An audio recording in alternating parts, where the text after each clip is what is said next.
एक बात बताऊँ तुमको, लोग कितनी रफ्तार से पढ़ रहे हैं, आप सोच भी नहीं सकते हो।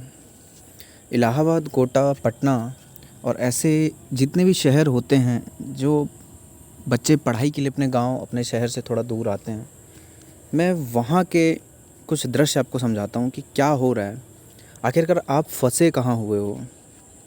आपको नौकरी चाहिए रेलवे में, आपको एसएससी सीजीएल के लिए तैयारी करना है, एमटीएस निकालना है, बैंक एसबीआई क्लर्क बनना है, यूपी आरओ एआरओ बनना है, लेखपाल बनना है, दरोगा बनना है, इवन कोई भी सरकारी नौकरी आपको लेनी है। पर आपने कभी सोचा है कि आप क्या कर रहे हो? लोगों की रफ्तार से आप रूबरू नहीं हो पाते हो। आप अपने घर में बैठे हो या फिर आप कहीं बाहर जाके भी पढ़ रहे हो, आप ये सोचते हो कि सबसे ज़्यादा मेहनत आप कर रहे हो, पर ये गलत है। ये नौकरी ऐसी चीज़ मांग रही है जो आज के जीवन में एक लड़का एक लड़की तभी संभव कर सकता है जब वो 101% अपने आप को उस चीज़ के लिए प्रेरित करे, उस चीज़ में झोंके। आप कभी भी कोई भी नौकरी में सिलेक्शन ऐसे नहीं ले सकते कि आप छुआ के पढ़ते रहो। छुआ के पढ़ने का मतलब है, एक देसी भाषा में मैंने बोला कि छुआ के पढ़ने का मतलब है कि आप उसे टच में भी हो और उससे टच में नहीं भी हो, मतलब उसके साथ आप कोई और काम भी कर ले रहे हो और उसको ध्यान भी दे रहे हो और उसको ध्यान भी नहीं दे रहे हो। सीधा सा मतलब है कि किसी भी चीज़ को अगर पाना है, इस गवर्नमेंट नौकरी में कोई भी नोटिफिकेशन आता है, कोई भी सरकारी नौकरी का आपने फॉर्म फिल किया है, कोई भी एक टारगेट है आपका और आपको वो चाहिए, तो आपको आउट ऑफ 100 प्रेरित होना पड़ेगा। आपको आउट ऑफ 100 प्रेरित होना पड़ेगा। आपको अपने आप को उस चीज़ में झोंकना पड़ेगा। आपकी दिन की सुबह, आपकी रात की सोई तक आपको वो चीज़ याद होनी चाहिए। यहाँ पे इन शहरों में, पटना, कोटा, इलाहाबाद जैसे शहरों में, लोग 12-12 घंटे अपने आप को झोंक के रखे हुए हैं। लोग लाइब्रेरी में बैठे हुए हैं, लोगों को पूरा सिलेबस याद है, लोग रगड़ के लगे हुए हैं। आप एक चीज़ मान के चलो कि आप उत्तर प्रदेश आरओ एआरओ की तैयारी कर रहे हो या फिर आप असिस्टेंट लोको पायलट की तैयारी कर रहे हो, आप पढ़ना शुरू कर देते हो। आप यूट्यूब पे अच्छी क्लासेस देख लेते हो, प्लेलिस्ट बना लेते हो, या फिर इवन आप एक अच्छा कोर्स खरीद लेते हो। अब आप करते क्या हो कि अब आपको ये फ़ील हो जाता है कि हाँ, मैं कर सकता हूँ, मुझे मिल जाएगा। लेकिन कैसे, कितनी प्रैक्टिस करने से, कितनी बार पढ़ने से, एक क्वेश्चन को कितनी बार पढ़ना है, क्या ब्लूप्रिंट होना चाहिए, ये सब भूल जाते हो आप। आप केवल ये याद रखते हो कि मैंने कोर्स ले लिया है, मेरे पास प्लेलिस्ट पड़ी हुई है, बस मुझे वीडियो देखना है, लिखना है, वीडियो देखना है, लिखना है और मेरी तैयारी हो जाएगी, मुझे नौकरी मिल जाएगी। पर ऐसा नहीं है। बहुत सारे बच्चे जो सेलेक्ट होते हैं, वैसे तो नौकरी बहुत कम आ रही हैं, लेकिन वो जो सेलेक्ट होने वाले बच्चे हैं वो क्या करते हैं, मैं आपको इस वीडियो में पूरा बताता हूँ कि क्या कर रहे हैं लोग। लोग एक एक क्वेश्चन को, एक एक चैप्टर को 10 बार 20 बार बना रहे हैं। एक किताब को 10 से 20 बार 25 बार पढ़ रहे हैं। और आप क्या कर रहे हैं? आप केवल भटक रहे हैं। आप किसी टीचर का क्लास देखते हो, फिर दूसरे टीचर का क्लास देखते हो, आप किसी बुक पे भटकते हो, फिर दूसरे बुक पे भटकते हो। इवन आप ये भी भूल जाते हो कि आप किस चीज़ की तैयारी कर रहे हो। कभी किसी चीज़ का नोटिफिकेशन आया तो उस चीज़ के पीछे चले गए। मान लीजिए कि कुछ दिन पहले एसबीआई क्लर्क का नोटिफिकेशन आया जिसमें लगभग 5000 वैकेंसी है। जो भी बच्चा एसएससी की तैयारी कर रहा होगा वो सब, जिस दिन ये नोटिफिकेशन आया उस दिन उसके मन में एक ख़्याल आया होगा, एक सपना बना होगा कि यार नवंबर में प्री है, दिसंबर में मेंस है, अच्छा खासा सिलेक्शन हो जाता है, कोई हार्ड सिलेबस नहीं है, पढ़ता हूँ। पर ये क्या सही है? नहीं। आप ये सोचो कि जो इंसान 1 साल पहले से, 1.5 साल पहले से, या फिर जिसने 3-3, 4-4, 5-5 बार प्री दिया होगा एसबीआई क्लर्क का, पीओ का, या इवन किसी भी बैंक का, वो बंदा इस चीज़ के लिए पात्र ज़्यादा होगा क्योंकि उसने बहुत सारी मेहनत करी होगी। कभी वो 0.1 नंबर से रह गया होगा, कभी 0.2 से रह गया होगा, कभी 10 से रह गया होगा। लेकिन इस बार जब वो बैठेगा ना, वो फोड़ देगा। जितने लोगों का सिलेक्शन होता है ना, उसमें बहुत कम लोग होते हैं जो पहली बार नौकरी लेते हैं। बहुत सारी वीडियोस में आपने सुना होगा कि पहली बार में नौकरी हो गई। लेकिन बहुत सारा जो सिलेक्शन प्रोसेस होता है ना, बहुत सारे लोग जो सिलेक्ट होते हैं वो लोग होते हैं जो पहले ही 0.1 से चोट खाए होते हैं, 1 नंबर से चोट खाए होते हैं, 50 नंबर से चोट खाए होते हैं। वो लोग होते हैं, क्योंकि जब चोट लगती है ना, जब आप किसी एग्ज़ाम में बैठ कर आते हो और आपका 0.1, 0.2, 0.50 नंबर से नहीं होता ना, तो उसके बाद कोई भी एग्ज़ाम, जो आपका पहला एग्ज़ाम लगता है ना, पक्का आप फोड़ के आते हो। क्यों? क्योंकि आग लगी होती है। अब वो आग आपके अंदर है कि नहीं है, वो आपको देखना है। सबसे पहला काम आप क्या करो, मैं जो ये वीडियो बना रहा हूँ, आज इस वीडियो को देखने के बाद आप क्या शुरू करना, सबसे पहले ये डिसाइड करो कि आपने करना क्या है, आपके पास क्या है, आपको किस क्षेत्र में जाना है। ऐसे भटकिए मत। मान लीजिए करंट में आरआरबी की वैकेंसी आने वाली है लोको पायलट की, या जैसे एसबीआई कलर की वैकेंसी है, या एसएससी सीजीएल का नोटिफिकेशन आया हुआ है, इवन कुछ भी, तो आप एक सेपरेट एरिया ढूंढो कि मुझे इनमें जाना है। ऐसा नहीं है कि आप यूपी का कोई एग्ज़ाम है उसमें हिंदी आ रही है और आप एसएससी सीजीएल के लिए भी पकड़ के बैठे हो कि नहीं हमें दोनों पकड़ना है, दोनों करना है, तो ये दोनों विपरीत क्षेत्र हो जाते हैं। आप किसी ऐसे एग्ज़ाम को टारगेट करो जिसके लिए आप एलिजिबल हो, आपको उसके सिलेबस, जो उसमें सिलेबस दिया हुआ है उसमें आप कंफर्टेबल हो। जैसे आप हिंदी में हो तो हिंदी उसमें हो, आप इंग्लिश में हो तो इंग्लिश उसमें हो। इस तरीके से आप एक क्षेत्र चयनित करो, आप लिखो एक पेज में, A4 साइज़ का एक पेज लो, उसमें लिखो कि मुझे इस बार एसबीआई क्लर्क बनना है, या फिर मुझे इस बार आरओ बनना है। जो भी आपको बनना है आप वो लिखो। उसके नीचे सेपरेट ऑफिशियल सिलेबस लिखो। सिलेबस लिखने के बाद आपको कहाँ से पढ़ना है, कैसे पढ़ना है, वो भी वहीं लिखो। अब इसका रिसर्च मैं आपको नहीं करके बताऊँगा, आपको खुद से करना है। और एक बार जब आपने रिसर्च कर ली ना, तो रिसर्च करने के बाद खुद से विश्वास रखो। ये नहीं है कि एक बार पढ़ना शुरू कर दिया और आप ये सोचो कि यार ये सर ने तो ये क्वेश्चन ही नहीं कराया, ये चैप्टर ही नहीं कराया, तो ये कैसे करा सकते हैं। फिर आप दूसरी जगह भटकोगे। भटको मत। जिसको आपने एक बार पकड़ लिया है, चाहे वो जैसा पढ़ा रहे हो, एक बार उसको अच्छे से दिल से कंप्लीट करो उस सिलेबस को। और कंप्लीट करने के बाद मन से उसकी प्रैक्टिस करो। उसके जितने भी प्रीवियस ईयर एग्ज़ाम हैं, प्रीवियस ईयर जितना भी एग्ज़ाम हुआ है, उस सारे पेपर को सॉल्व करो। सच्चे मन से लगे रहो और हाँ, लगातार लगे रहो। बीच में गैप मत करो। अपने ऊपर विश्वास बना के रखो, होगा। और यूट्यूब और जो ये जितने भी टीचर्स होते हैं अलग अलग, आपको कभी किसी का पसंद आएगा, कभी किसी का पसंद आएगा। ऐसे भटको मत।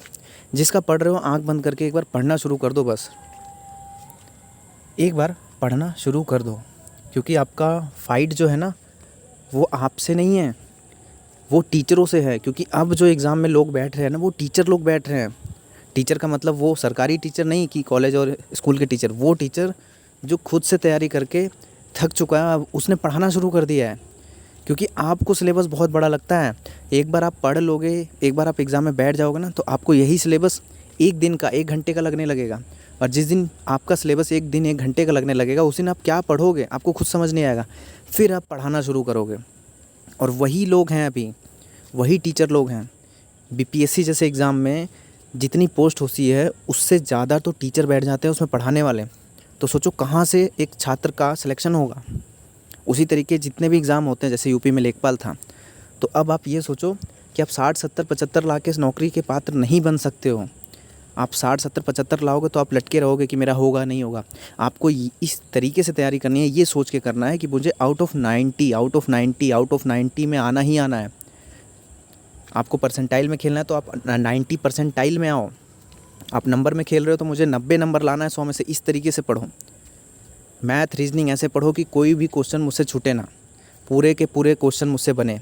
जीएस लगातार पढ़ते रहो। जीएस में कोई पूरे नंबर नहीं ला सकता, लेकिन लगातार पढ़ते रहो, लगातार पढ़ते रहो। कुछ मत सोचो कि मैं इंटेलिजेंट हूँ, वो गधा है, कहाँ से क्वेश्चन बनेगा, कैसे बनेगा, नहीं, लगातार पढ़ते रहो। केवल यही एक तरीका है। और अगर आप भटकते रहोगे, आप अपना सिलेबस कैरी ऑन नहीं करोगे, आप एक एरिया डिफाइन नहीं करोगे कि मुझे क्या बनना है, तो फिर आप भटकते रहोगे। कभी आप यूपी पुलिस की तैयारी करोगे, कभी बिहार पुलिस की तैयारी करोगे, कभी एमपी पुलिस की तैयारी करोगे, कभी आरओ की तैयारी करोगे, कभी लोको पायलट की तैयारी करोगे, कभी आरपीएफ की तैयारी करोगे। जो आपके सामने दिखेगा, आप बार बार सरकारी रिजल्ट खोलोगे, आप गूगल में जो भी सर्च इंजन आते हैं वहाँ देखोगे, क्योंकि नोटिफिकेशन बहुत सारे आते हैं, कभी डाक का देखोगे। आप भटकते रहोगे। और ये भटकना कब तक आपका चलेगा?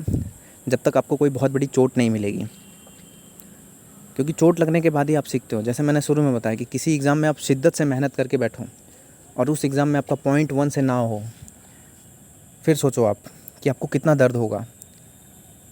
लेकिन ये भी सत्य है कि उस एग्ज़ाम के बाद आप किसी अन्य एग्ज़ाम में जब आप बैठोगे ना, तो आप टॉप 100 में आओगे।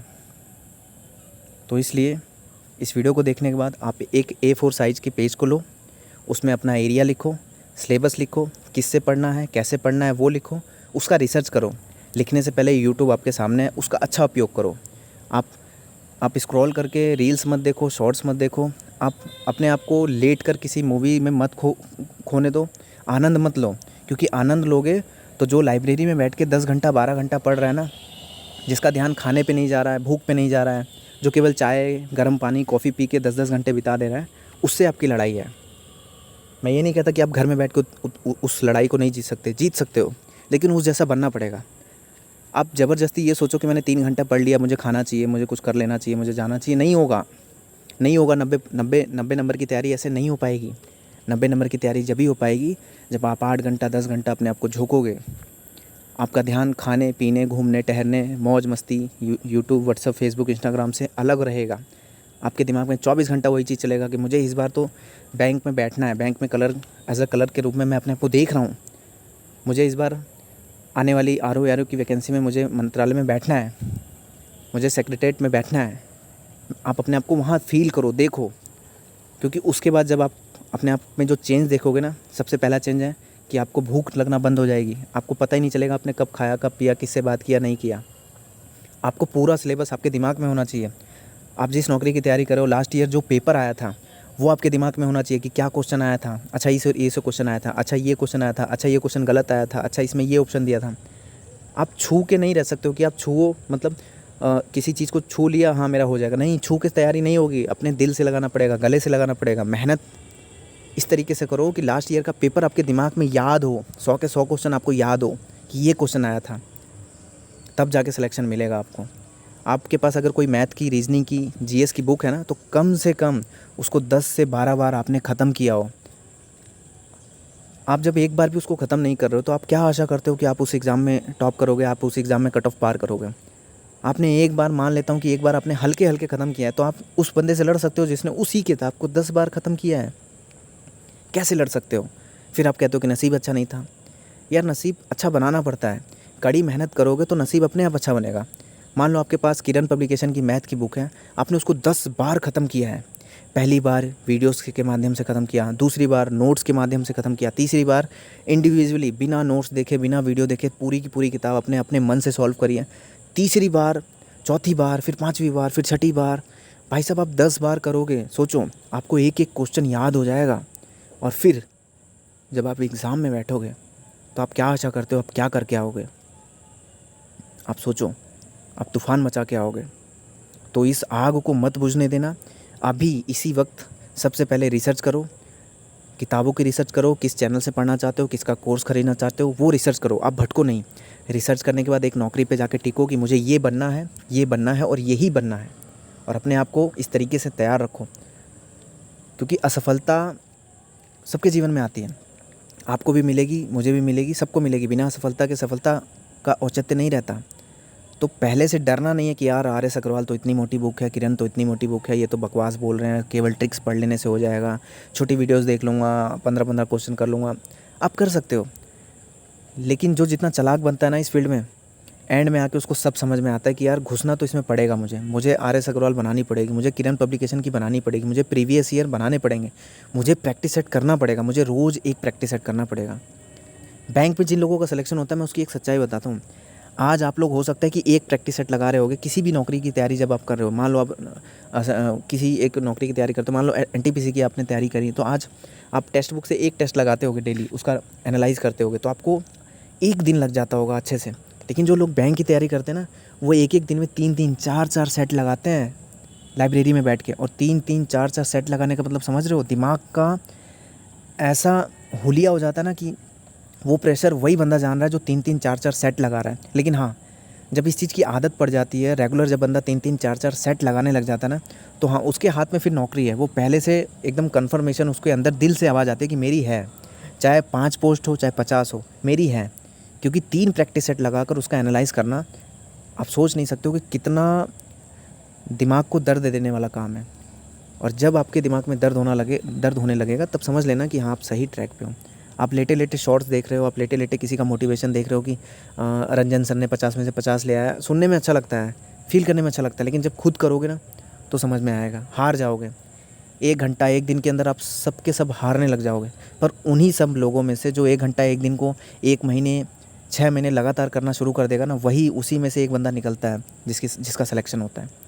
तो आज आप इस वीडियो को देखने के बाद लग जाओ, ठीक है? और अपने क्वेश्चन आप वीडियो के नीचे कमेंट कर सकते हो, और मोटिवेशन वीडियोस किस क्षेत्र में चाहिए आप वो भी लिख सकते हो। मैं नेक्स्ट वीडियो उसी टॉपिक पे बनाऊंगा। जय हिंद।